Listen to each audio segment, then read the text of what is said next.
Welcome to another Rocky Mountain Sasquatch Organization Dirt Road Roundtable Drive. We're in Paris Canyon and we're checking the canyon for Bigfoot activity. Just about 3 weeks ago, there was a Bigfoot sighting near the mouth of this canyon down in the valley. We camped in Bloomington Canyon right after it happened. About a week after, we're back up here again checking another canyon. We'll continue to check all the canyons around the sighting because I, for one, believe that the Bigfoot is staying where people see it most of the time, in these mountains.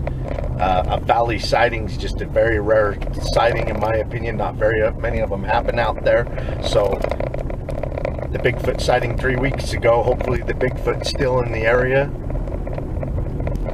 We like to film these drives when we're in the area because the sighting 3 weeks ago, it was a daytime sighting and it was saw crossing the road. They're the most common type of sighting, so we might as well have a camera rolling so that you guys can be with us if we ever get a road crossing sighting.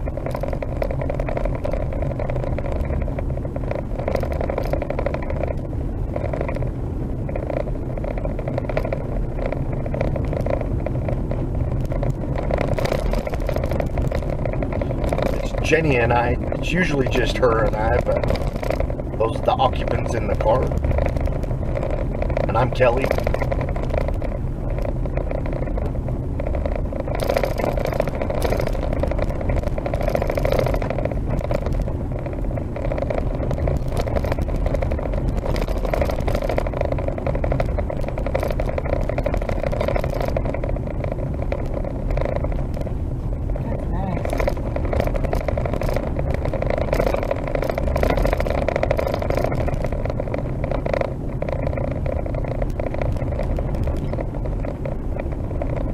Whenever I see a house back in a Bigfoot area, I always wonder, have they ever had a window peeker?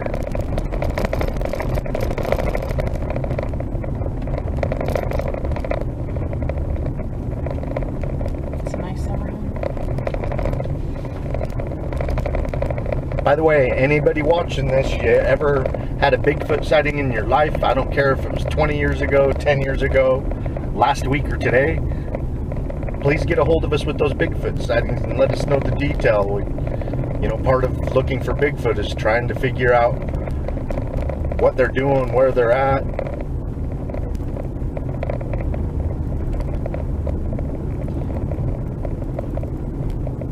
It's one of the best ways to learn about them because nobody can seem to sit and observe them for days and weeks at a time. If they can, they don't get it on films.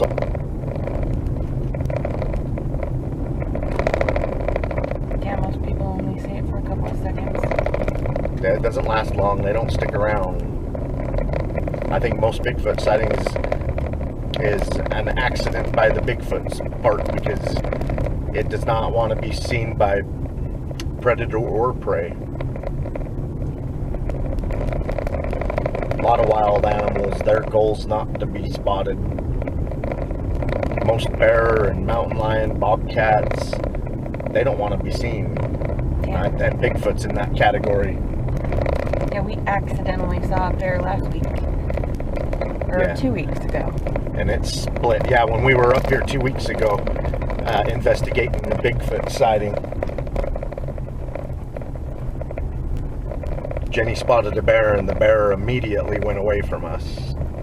Yeah, it didn't want nothing to do with us at that point. And it was a good sized bear. I was very happy that it didn't want to have anything to do with us. That's how Bigfoot is. People only see it for a few seconds and it's going away.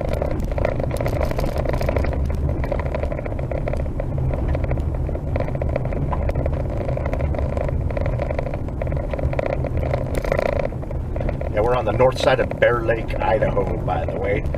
That's where the Bigfoot sighting took place, down in the valley.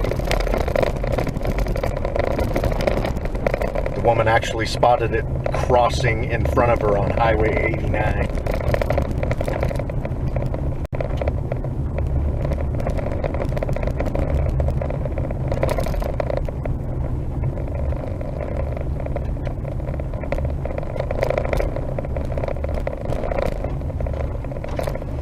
beautiful back in here.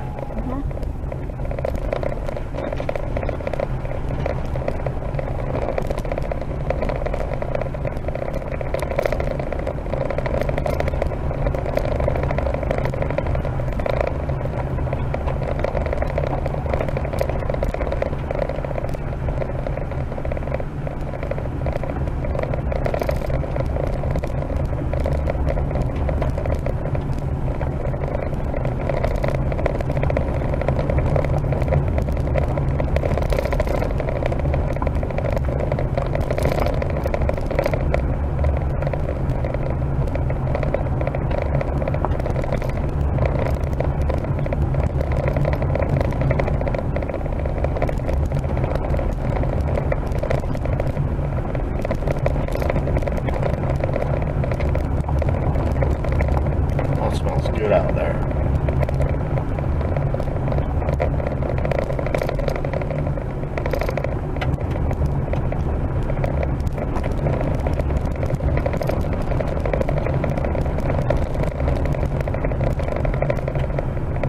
Jenny's really good at spotting animals, so if there's a Bigfoot anywhere out in the open on one of these drives, I think Jenny would probably spot it first. The mouth of these canyons are all usually privately owned, so it takes us a while to get back in here to the point where we can get out of the car. It turns into, what is it, national forest? Yeah.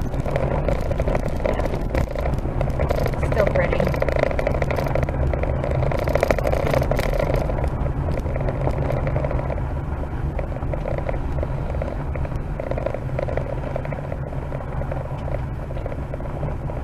It's a wildlife preserve right there.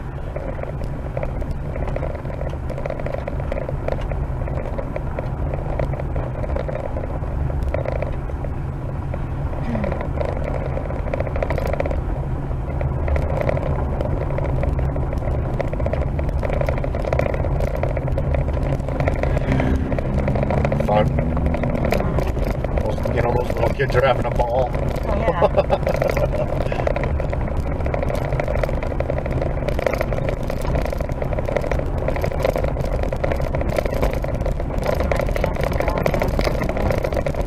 Yeah, that looks privately owned. A lot of privately owned campgrounds up here. It's beautiful. Make a great base camp for looking for Bigfoot in this area. I know. I want a privately owned campground. Me too.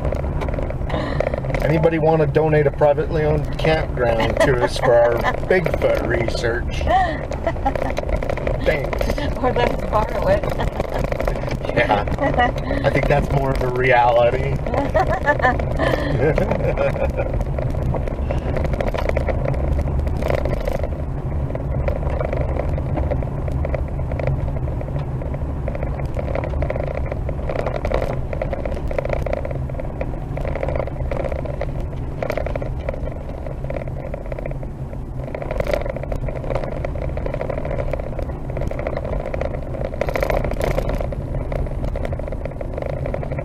I don't know if any of you guys noticed, but we got a really wide angle lens now for our Bigfoot roundtable drives, and this camera even has really good night vision.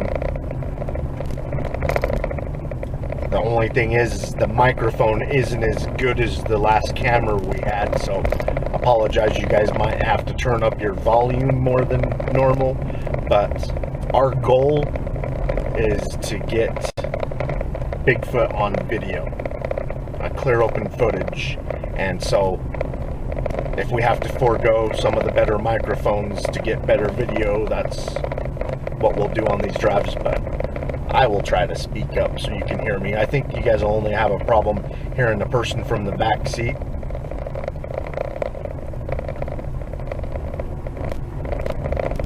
Unless it's Derek, of course, I think you'll be able to hear him clearly from the back seat.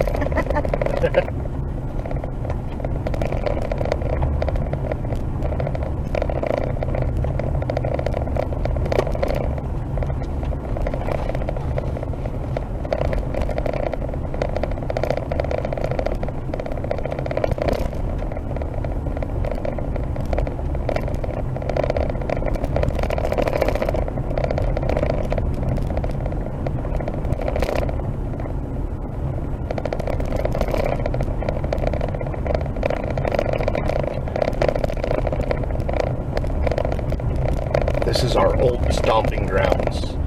The first couple of years, or several years, that we got really serious about making this Bigfoot organization that we now have. This is where we came to look for Bigfoot most often. We spent several years up here, coming up here almost every weekend, and some of our vacations, and back in these areas is some of the best Bigfoot vocalizations I've ever heard.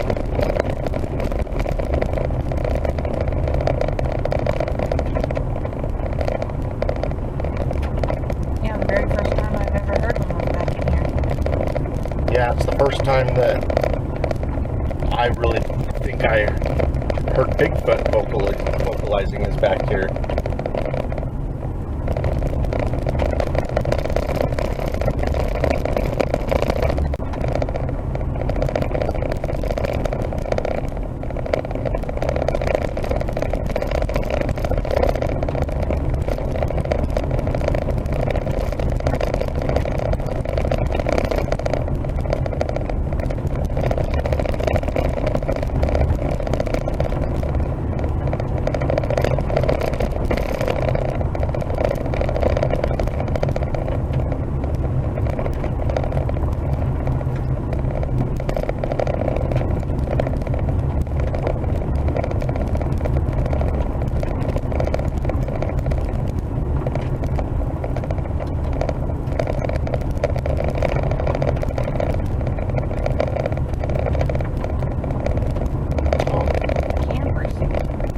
Camp. Those are fun. With all your friends and relatives together. Go up and camp.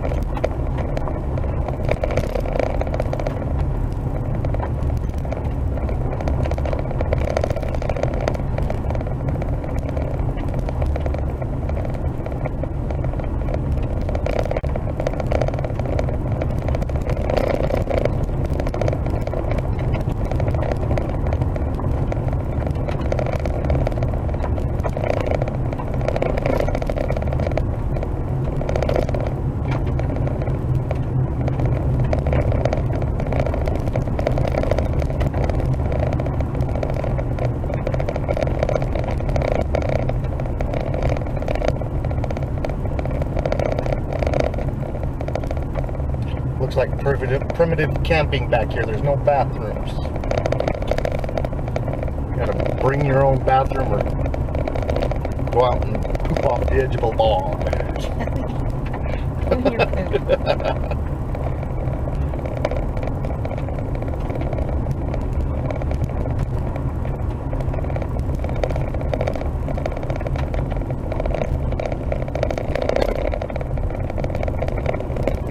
Plenty of firewood back here. Looks like the Forest Service come back in here and groomed dead trees and stacked the wood, a fire preventative thing, and now you got free firewood laying everywhere to drag back to camp. Uh-huh.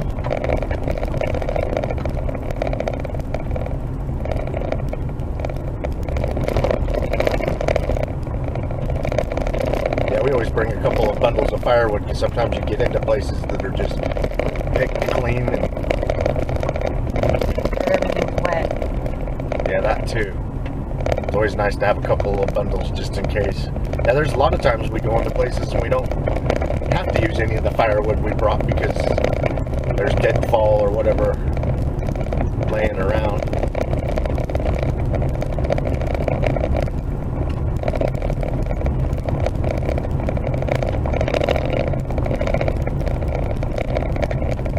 Looks like they have a major power line following this dirt road.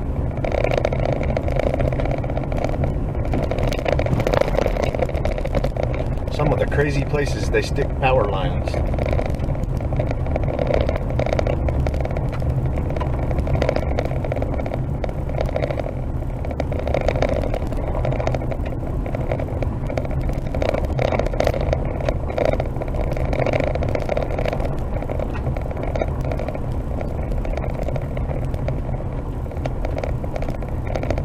so cool back in here.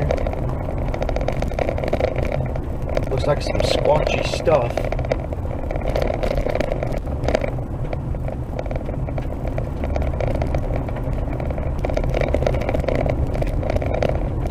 It's nice and cool back in here still.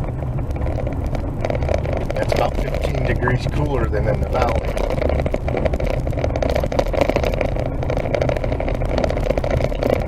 We're getting down below 60 degrees back here.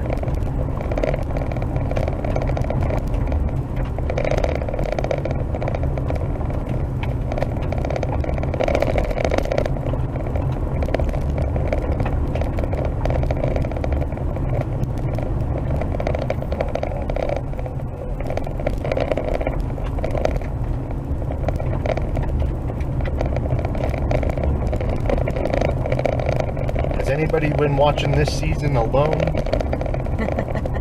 I love that show. This year they're doing it different. It's not really completely alone. They're having teams of 2 people, and you have to be related or married somehow, and Family members. Yeah, they let you. Yeah, related. And so anyway, the only catch is one person gets dropped off in a place to set up camp, and the other contestant has to travel 10 miles. They put them 10 miles away, and they have to go find their partner. And I mean, they're kind of given the directions and a compass and everything. And, 10 miles doesn't sound that far, but that Vancouver Island, holy crap, that thick stuff that they have to hike through that's just packed full of bears. Yeah, bears already come up to the very first night. One of the guys having to hike to his partner, bear already come up to his tent, and he was saying, "Oh, I kind of spaced off. I'm sleeping with my food." Yeah, he forgot. Yeah, he spaced off until the bear started messing around outside of his tent, and he realized he had his food.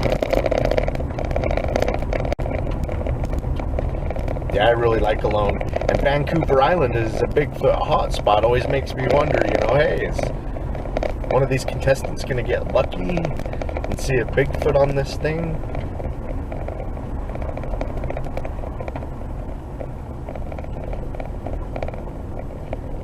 One kid only lasted 2 hours this season. He has already quit.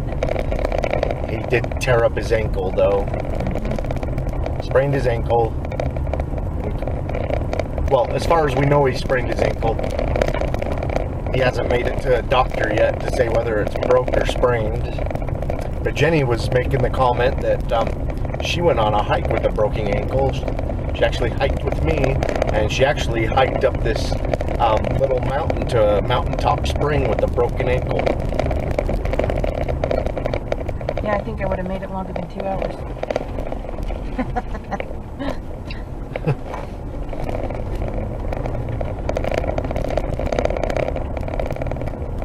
But that's rough, especially for his brother. I was saying to Jenny, I was like, he should have at least waited for his brother to make it to him, and they could make that decision together. But if it turns out it was broke, he made the right decision anyway. Sprained, he could have recovered from that, especially with the help of his brother. Yeah, being in a survival situation is rough, and then injured. Yeah, he's only 19 too. Yeah, probably his very first thing outside of doing it for a weekend.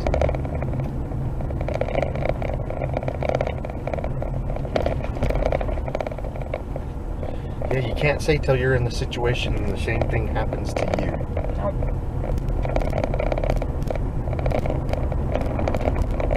Yeah, I thought Jenny and I were going to have to pull a survival deal 2 weeks ago back here.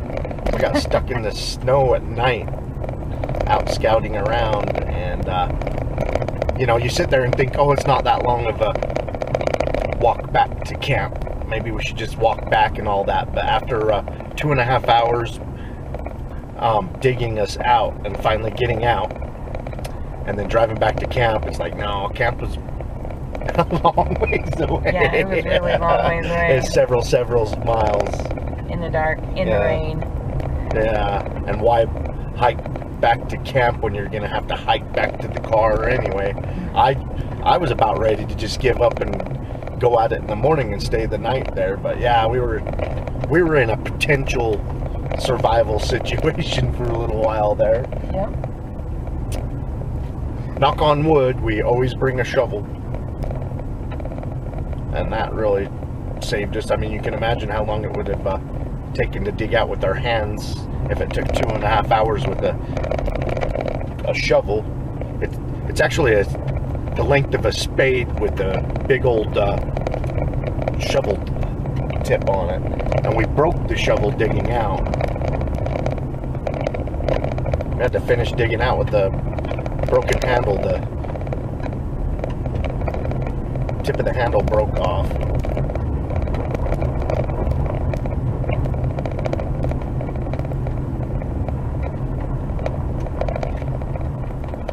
So anyway, you guys go Bigfoot, make sure you at least have a spade in the trunk. You'll eventually have to use it. Yeah, that's the second time Jenny and I have had to dig out of snow.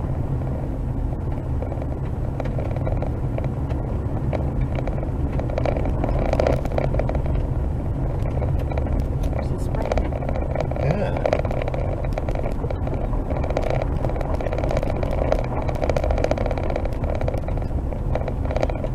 Maybe on the way back we should look around it for footprints.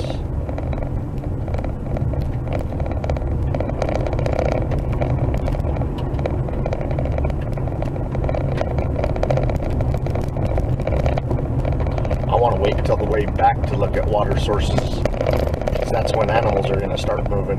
Yeah. A little bit later than this. It's still too hot in the day. We're finding embankments of snow.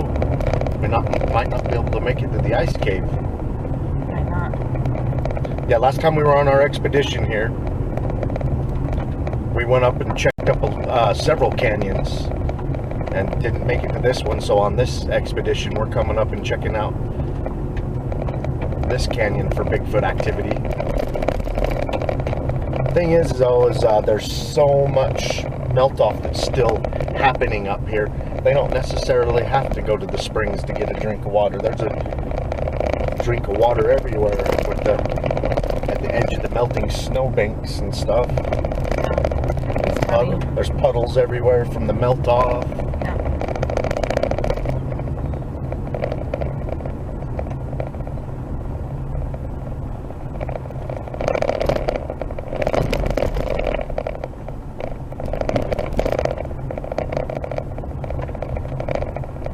Places back here to camp.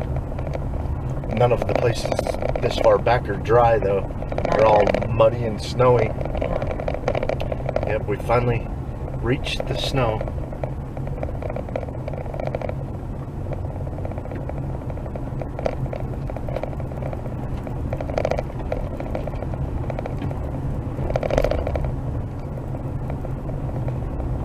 People always ask us why we're going out of state a lot to Bigfoot, and it's because a lot of the time our mountains where we like to spend our time are full of snow, and there's nowhere to go where we live because it is snow until the middle of July.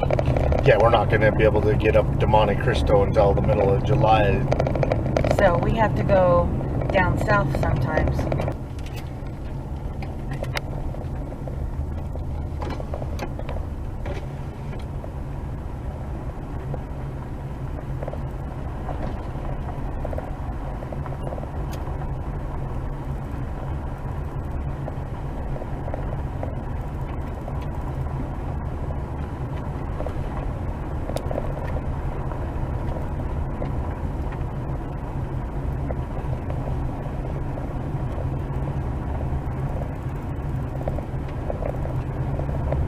Been checking for tracks along these snowbanks, and then we're going to also go check at the spring.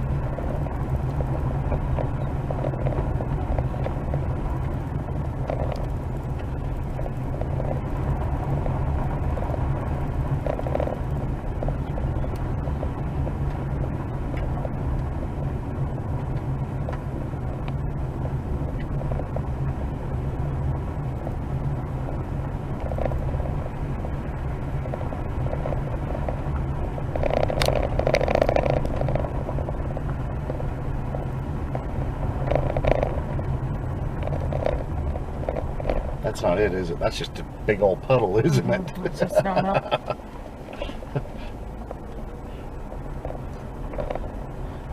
You know?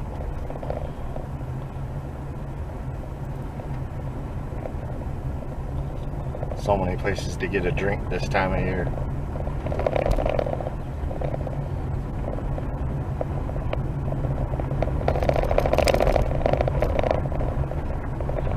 I would just scoop snow. I'd dig down to clean snow and put that in my canteen and just let it melt.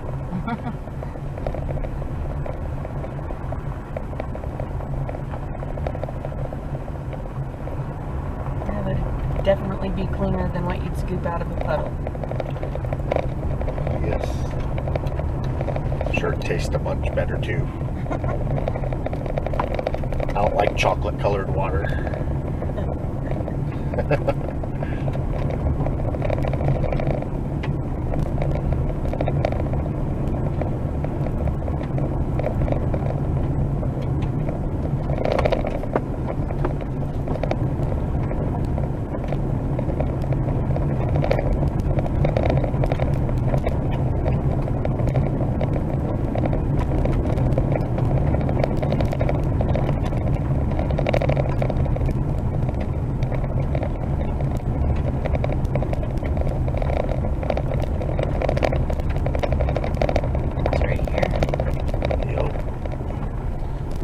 Someone's got a makeshift campsite set up here. Come camp right next to this thing. We'll have to make sure it's not a mosquito pit, though. It most likely will be a mosquito pit. Might not be warm enough for it to be, but when it warms up, it might turn into one.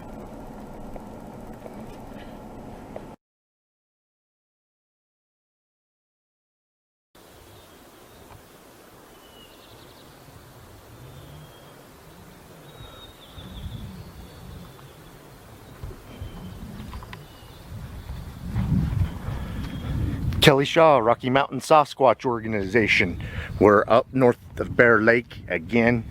This is our second Bigfoot expedition in 3 weeks.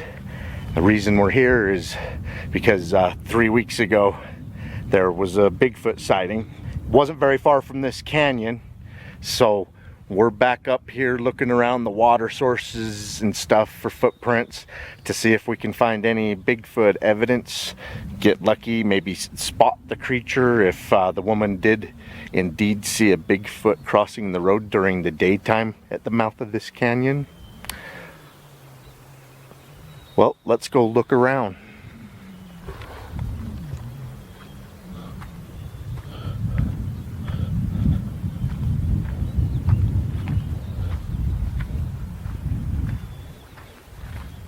So far I've saw deer.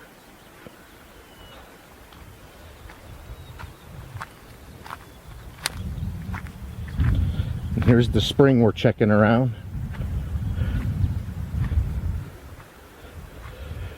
We're up over 7,000 feet. And there's a spring. Seems like there's usually Bigfoot activity around mountaintop springs. There's some canine footprints. We did get a coyote on game camera the last time we were up here. Because I mentioned that, I'll include that coyote video. We caught him at the bottom of the frame walking around. There's some more.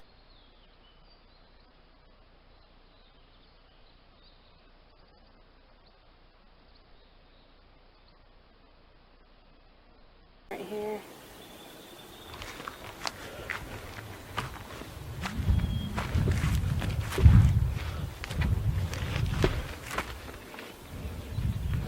Yeah, last time we were here, we saw a large brown colored bear,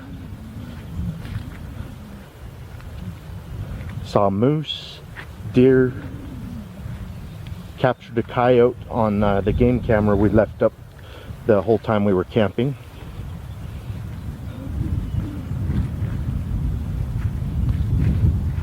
And when we hiked back near St. Charles Canyon, we found a trackway of suspect Bigfoot footprints 13 inches long and around 7 inches at the widest.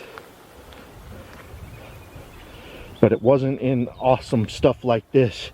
These little mud flats right here just before it goes in. That'd be wonderful if you could step right there for us, Bigfoot, please.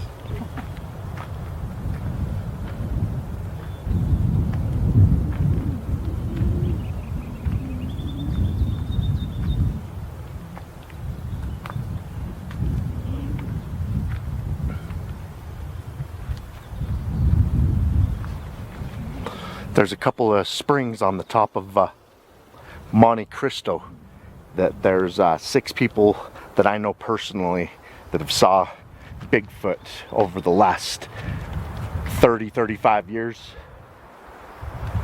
The most recent one was about 4 or 5 years ago.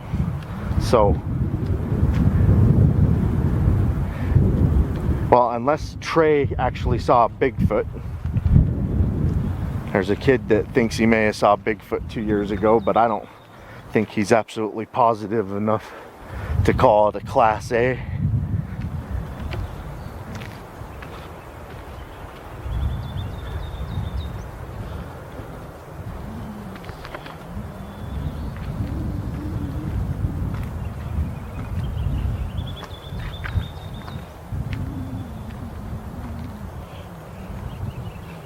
When we were in the Magoyan Rim of Arizona,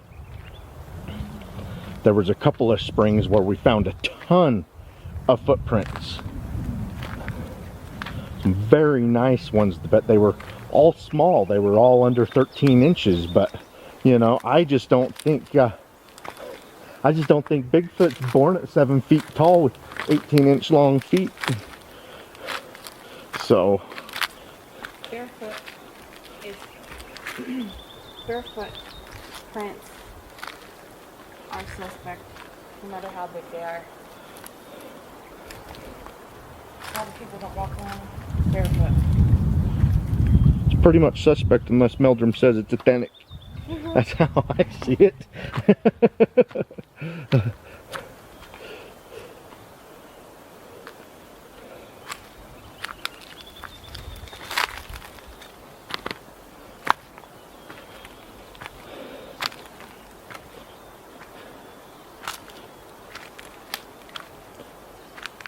The soil on this side is real rocky and holds up really well. I'm not even seeing any of the deer or the coyote tracks we were finding on the other side.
And that's about deer sized right there.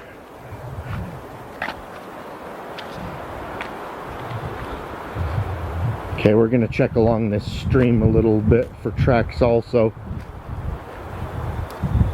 Haven't seen anything Bigfoot style so far, just your normal woodland animals for this area so far. If she indeed saw a Bigfoot, then we're getting a sample of what the Bigfoot could be interested in. The vegetation that we're walking through, the animal signs that are here.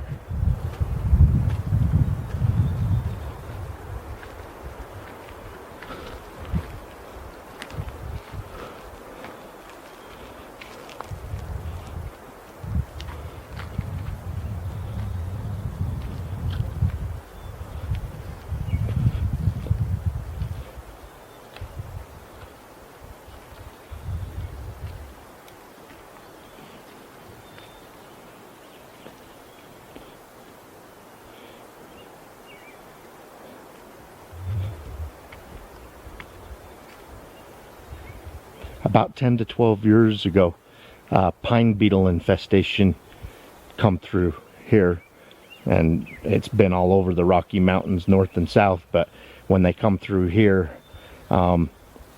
they've come in and let people log some of the stuff to get it cleared out to reduce the risk of a fire hazard. So a lot of these stumps in here 10, 12 years old.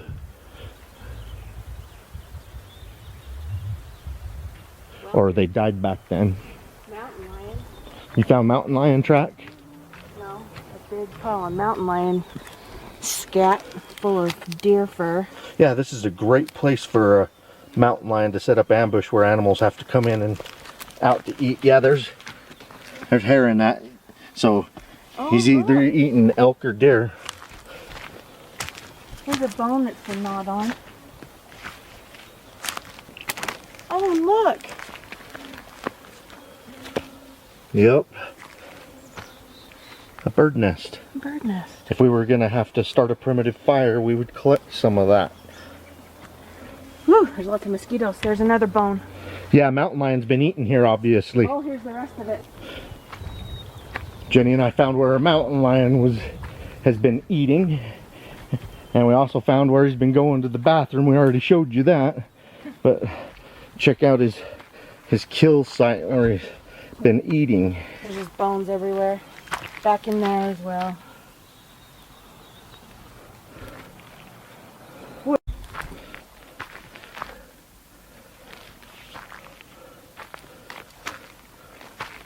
This may be the same reason that people are seeing Bigfoot next to ponds. Obviously, they've got a drink, but maybe they also ambush near them like this mountain lion does. All right, we're gonna keep looking around for Bigfoot styled footprints, see if we can find any type of Bigfoot evidence to back up what the woman saw 3 weeks ago. And I don't know, maybe perhaps we won't find the smoking gun, but we're up here looking around. We're not gonna find Bigfoot sitting at home on the couch watching reruns of Finding Bigfoot. All right, keep on squatching. We're gonna keep on watching. No, it goes, we're gonna keep on watching. Keep on squatching. Keep on watching. We're gonna keep on squatching.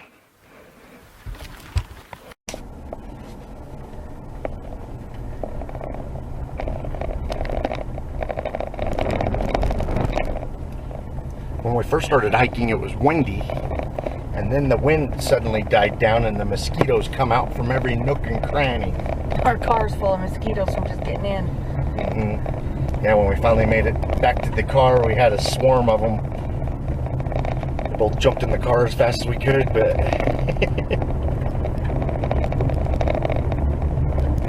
at least you can contain what little makes it in and get them all.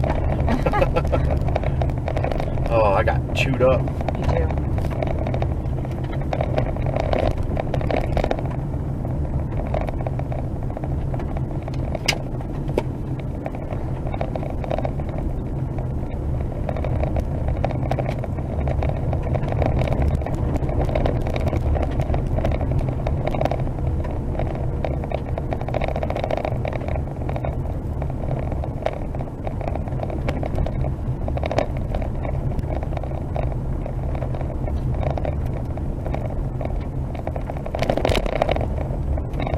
I hope you guys enjoy these Bigfoot roundtable drives and Bigfoot sighting hotspots. We sometimes just get quiet, enjoy the scenery, and scan for Bigfoot. And so if we have lengths of silence, you guys can help us look for Bigfoot too if we happen to miss one. However, during editing, I do have to watch the videos several times, so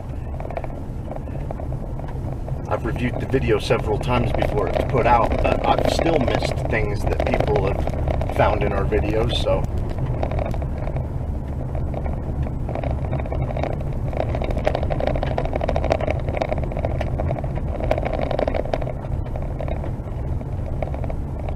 Yeah, there's a lot of canyons that connect back in here, and as a matter of fact, the area that Jenny and I heard the vocalizations is where this canyon, Green Canyon, and Beaver Canyon all meet up. It was around that intersection area that we heard the Bigfoot vocalizations. So at the junction of all these canyons. So the lady seeing the Bigfoot down near the mouths of these canyons out by Bear Lake, you know, we're gonna check all the canyons. I just don't think Bigfoot sits in one place all the time, or they would get spotted more often. I think they're always on the move, just like a bear. Bear, I doubt ever stays 2 nights in one spot unless it's hibernating. It's amazing how much ground we cover, even in a couple of minutes, if you're filming a bear, which we've filmed bears quite a bit. When they're foraging, they never hold still, ever. Yeah, in Glacier there was this blonde grizzly bear, and Jenny filmed it, and even with her filming it, she didn't get it on film very long. It was moving, and there was me and my daughter that were trying to take pictures of it, and I never did get a single picture of it, because by the time I snapped, it was behind a log, behind a tree. Yeah, the only way that I even got it was because I was filming and not taking pictures. Yeah, that's a tip I would like to give everyone that looks for Bigfoot. If you have a sighting, the best thing to do is get that camera on record if your camera does record videos. Taking photos of a moving subject is so much harder for obvious reasons. Yeah, at least if you're filming, you can get glimpses of it here and there. Yeah, you have solid exposure of the area that it's in.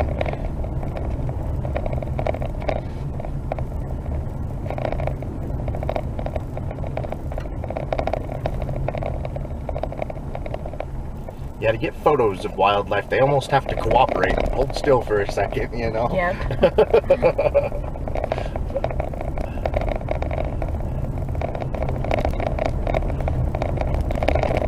You know, out in the open's one thing, but in a forest like this where there's so much cover that they're moving through, this would probably be another good place to look for footprints. They've got a trough for people that want to ride horses up here. A water trough. I saw that someone up there near that spring had laid down some 3-inch black pipe. It's the flexible kind, and I think it probably leads right to that water horses, so they don't have to drink out of the spring and mess up the banks of the spring. Yeah, they don't like animals around the banks of the springs. Sometimes they'll even fence them off. Right, to preserve them.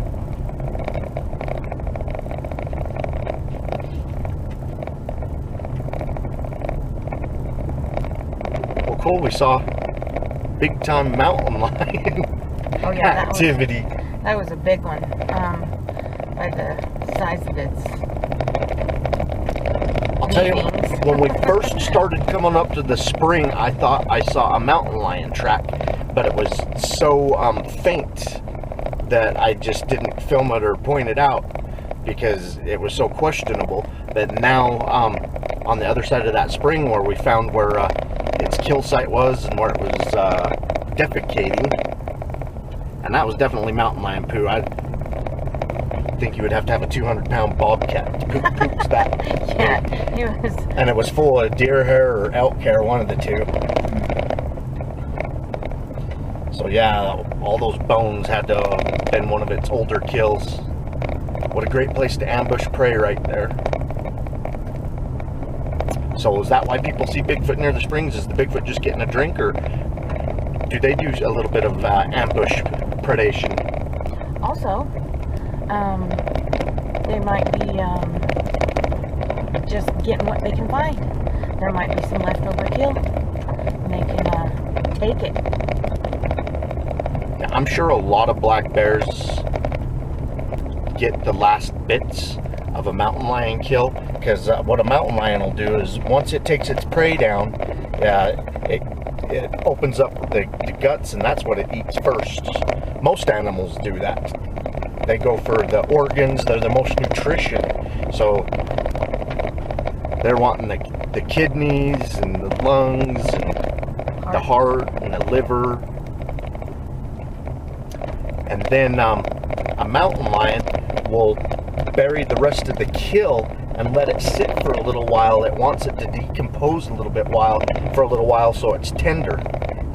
And then they'll come back to it. So I'm sure a lot of black bear and grizzly bears find these with their powerful noses, and so they can make a living off of mountain lion kills that way. Maybe a Bigfoot can too.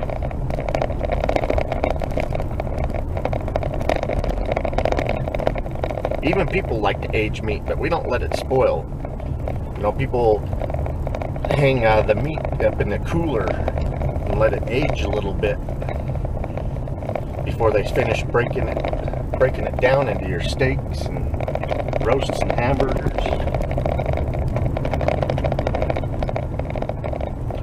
I wish I was camping where they are this weekend, unless they have the mosquito problems we just did. It doesn't look like it though.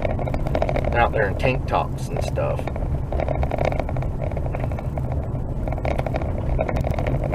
Yeah, I love Bigfoot in this part of Utah and Idaho. There's so much wildlife here, it's ridiculous. One night we were sitting around the campfire, and an owl was sitting in a tree above us, and it was funny because it was hooting back and forth with us. We'd hoot, and then it would hoot, and we would hoot, and it would hoot. It was funny. Yeah, it kept like a half-hour conversation going with us. Yep. We got a bear sidle up to our tent and take a dump right next to our tent. Yeah, I didn't sleep that night hardly at all. Animals are weird. Jenny and I probably got 20 minutes of sleep apiece that night.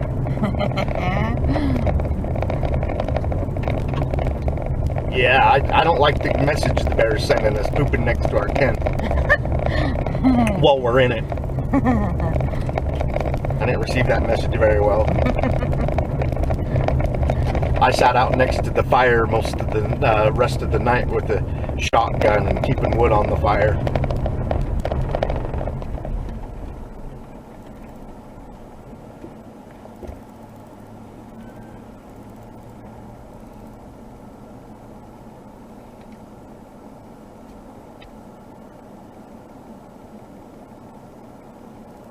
Howdy. Your dad's not as nice as you. He's just... They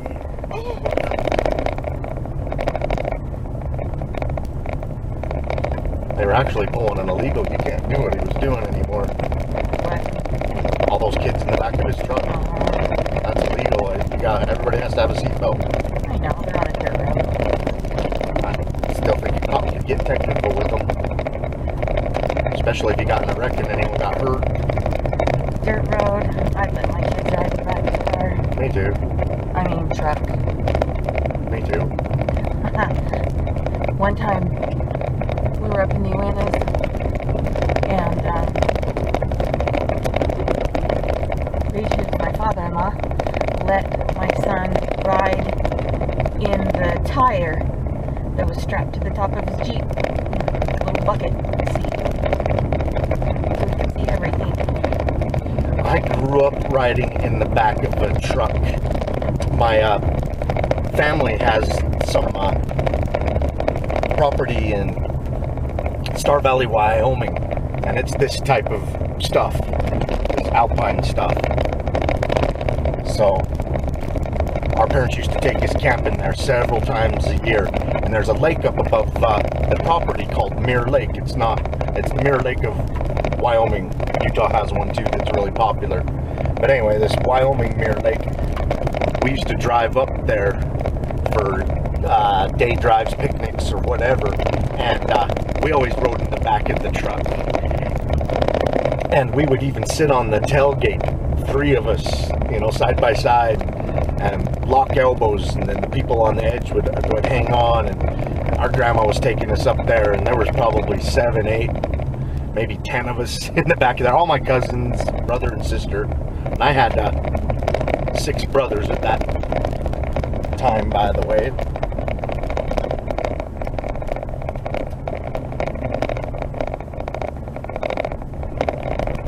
Well, a couple of bull moose come running upside the vehicle, and it was crazy. The forest was thick. These bull moose were just gigantic, and my grandma sped up to about 30-35 miles an hour, thinking she needed to get ahead of them because she was afraid that they were gonna, moose have a bad temperament. She was afraid that they were gonna attack the truck with all of us in the back. So she was going fast with all of us in the back there, and the moose were keeping up in the thick forest, which was crazy to me that they could keep up with the vehicle on uneven ground, going through thick trees and all that. So, you know, when people talk about Bigfoot doing it, you know, that's their element. I watched a couple of giant moose do it, and I was too young to be afraid of the moose. I didn't realize that they're North America's most dangerous animal. They kill more people than any other wild animal. More than bears, more than bison, you know. So my grandmother knew, though. So yeah, she's hauling butt down a dirt road with all of us kids in the back, because she thought that was safer than the moose. All the babies in the back. I was one of the kids sitting on the tailgate with our arms latched together, and I'm like, oh my gosh, Grandma's gonna throw us out of the truck and we're gonna get killed anyway. No, I wasn't afraid of the moose at all. I didn't realize. Yeah, it's amazing how a creature that big with that wide of horns maneuvers through that thick forest. Those antlers, yep. Yelp can do it as well. Back when I was a kid, that was common practice to pile everyone in the truck. No laws against it. Everybody did it. And nobody ever hardly wore seatbelts back in those days. I do remember a couple of cars that we owned that we bought them with the seatbelts cut out. The previous owner cut them out, and my parents were just fine with that, you know.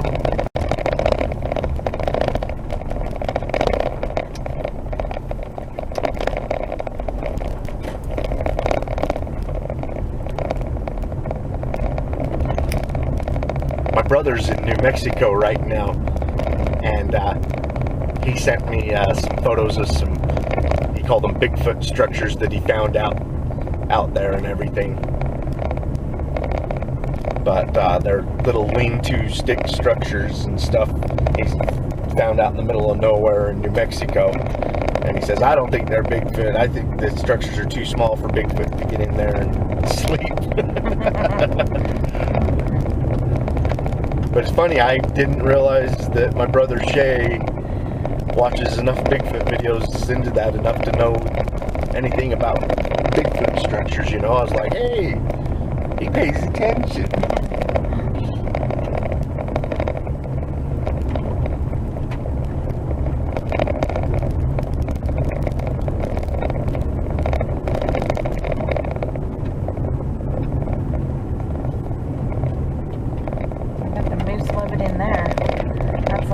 Swampy pools full of moss and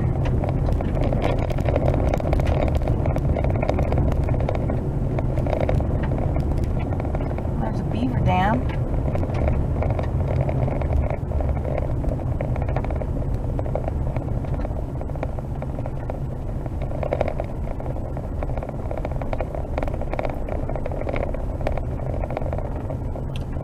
Pretty popular canyons back in here for camping. We've seen 4 or 5 campsites back here. People out enjoying the place. Awesome. Good time of year. It's not too hot.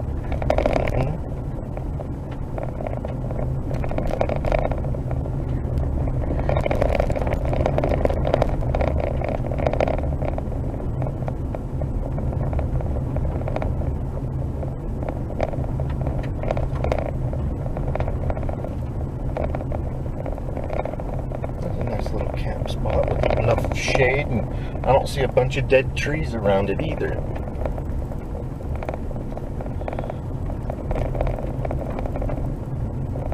It's always scary staying in the campsite with dead trees that could fall on you. Yeah. Been in a couple of them.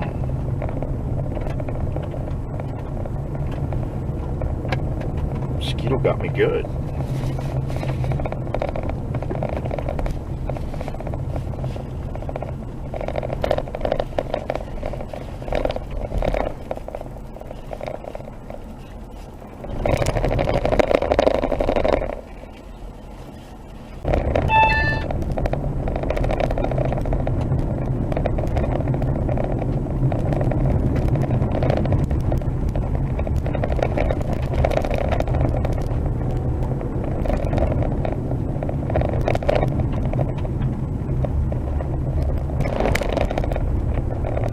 Holy land.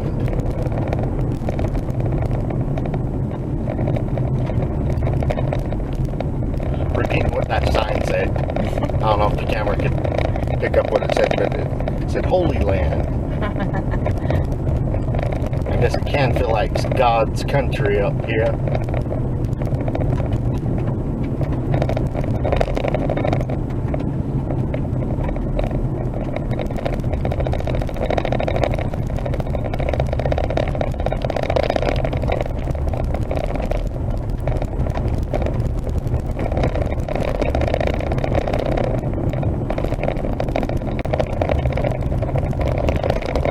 Cool find for me today was mountain lion kill site.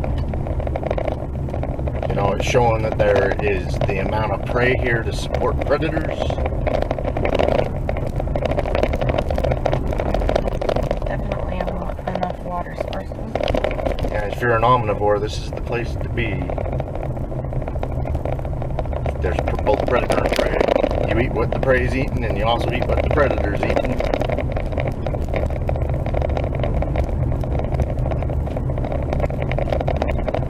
There's people camping along the road down in the bottom of the canyon.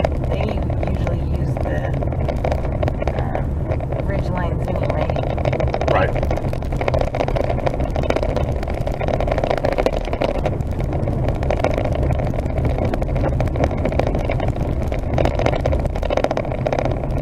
Bars on your phone? No, there's no service. It's just like that time.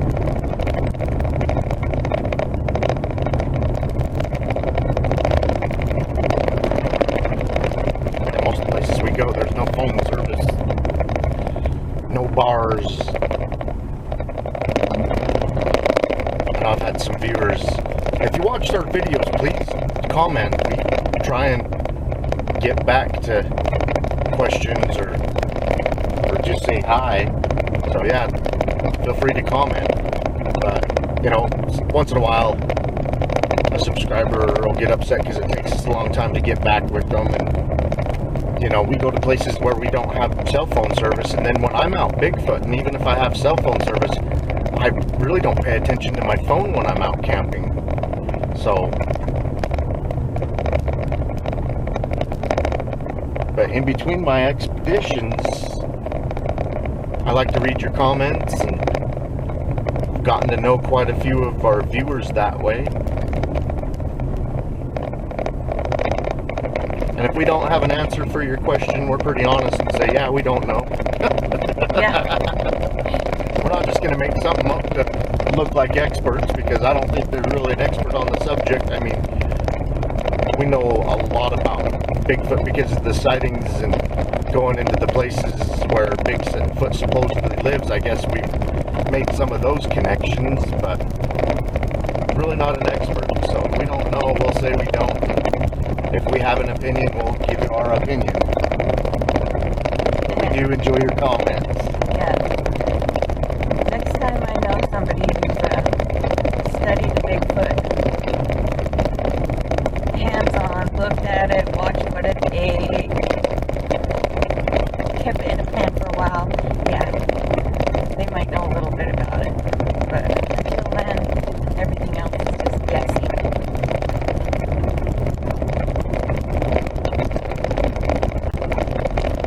some of the eyewitnesses are credible, or most of them are credible. People seeing the Bigfoot stealing fish, getting fish out of the river, actually eating fish. People have seen it eating rabbits. People have seen it taking deer. Deer hunters have had them hung up and watched the Bigfoot walk up and take their deer that's sitting up in the tree curing. That doesn't make him an expert. Doesn't make him an expert, but it gives everybody an idea what they could be eating. Yeah. People have seen them eating leaves. People have seen them eating grass, nuts, berries, even juniper berries.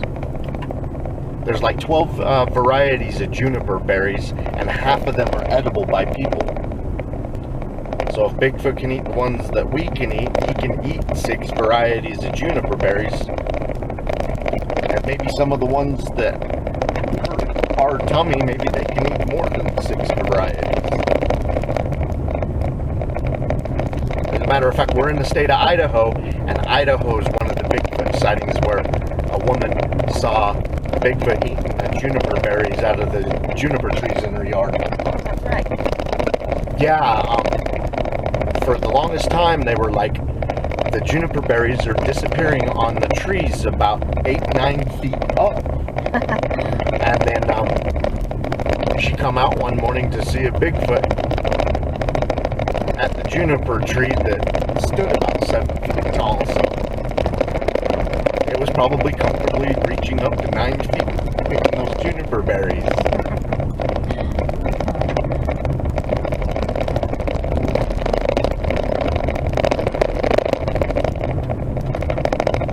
Alright, looks like we're down to where people are building their summer homes at the mouth of this canyon. This is also out at the mouth is where the Bigfoot was seen crossing the road, so it's still a great place for a road crossing. And this is the same time of day. It was about at 6 o'clock. She saw it around 6 p.m. So Hey, there's a beaver dam. it wasn't an overcast day. It was a sunny day like it is today.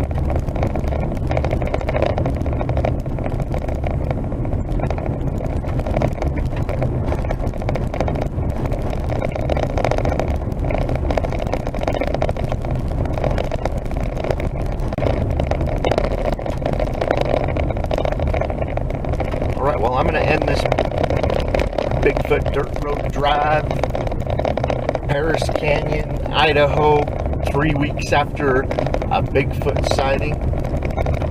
I hope you enjoyed. We're going to, we'll keep on filming after I end this video, and if we do get a road crossing, blah, blah, blah, we'll put it at the end of the video, so. Yeah, we're not going to keep that to ourselves. So anyway, keep on watching. We're going to keep on squatching.